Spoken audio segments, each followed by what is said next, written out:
ចឹងដោយសារខាងសាលាទៅតែបានផ្លាស់ប្ដូរកុំព្យូទ័រថ្មីចឹងតើពេលដែលពលប្រើប្រាស់កុំព្យូទ័រថ្មីតើមានអារម្មណ៍មិនដែរបន្ទាប់ពីការប្រើប្រាស់នៅកុំព្យូទ័រថ្មីដែលសាលាទៅតែបានផ្ដល់ជូនឬក៏ដូរថ្មីដល់និស្សិតនេះគឺធ្វើឲ្យការសិក្សារបស់ខ្ញុំគឺបានល្អជាងមុនដោយសារតែ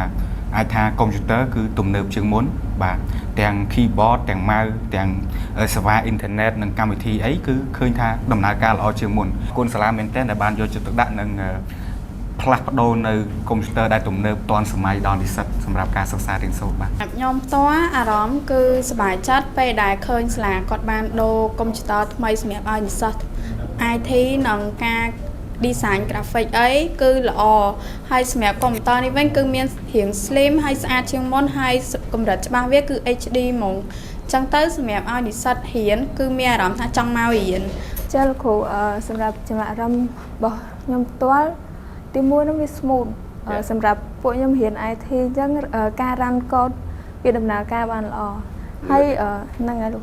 ហើយមួយទៀតវារាងវា slim ស្អាតចិត្តតើទៅនឹងកម្រិតវាច្បាស់វាមិនដែរអេក្រង់វាច្បាស់ល្អត្រជាក់ភ្នែកបាទចំពោះចំណាប់អារម្មណ៍នៅពេលដែលសាលាបានផ្លាស់ប្ដូរកុំព្យូទ័រថ្មីស្រួលប្រើជាងមុន smooth ល្អ keyboard mouse អ៊ីនធឺណិតរៀងរហ័សជាងមុនសម្រាប់ចំណាប់អារម្មណ៍របស់ខ្ញុំផ្ទាល់គឺកុំព្យូទ័រថ្មីវាមានល្បឿនលឿនល្អទាំង keyboard ទាំង mouse ទាំងសេវារបស់វាគឺវាដើរ smooth ល្អទាំងអេក្រង់ក៏ត្រជាក់ច្បាស់ល្អដូចគ្នាបាទត្រជាក់ Full HD ណាបាទគ្រូបាទមេទៀតអត់ហើយជាមួយនឹងរូបរាងវាមើលទៅក៏រាងស្អាតចំណាប់អារម្មណ៍របស់ខ្ញុំការប្រើប្រាស់កុំព្យូទ័រថ្មីផ្ដល់ការសិក្សាឲ្យយើងស្រួលជាងមុនសេវាលឿនជាងមុនរាងរបស់វាស្ដើងស្រាលល្អជាងមុនស្អាតជាងមុនលោកគ្រូចុះអេក្រង់ច្បាស់ជាងមុនអត់អេក្រង់ច្បាស់ល្អជាងមុនណាបាទអញ្ចឹងយើងស្រួលក្នុងការរៀនឬក៏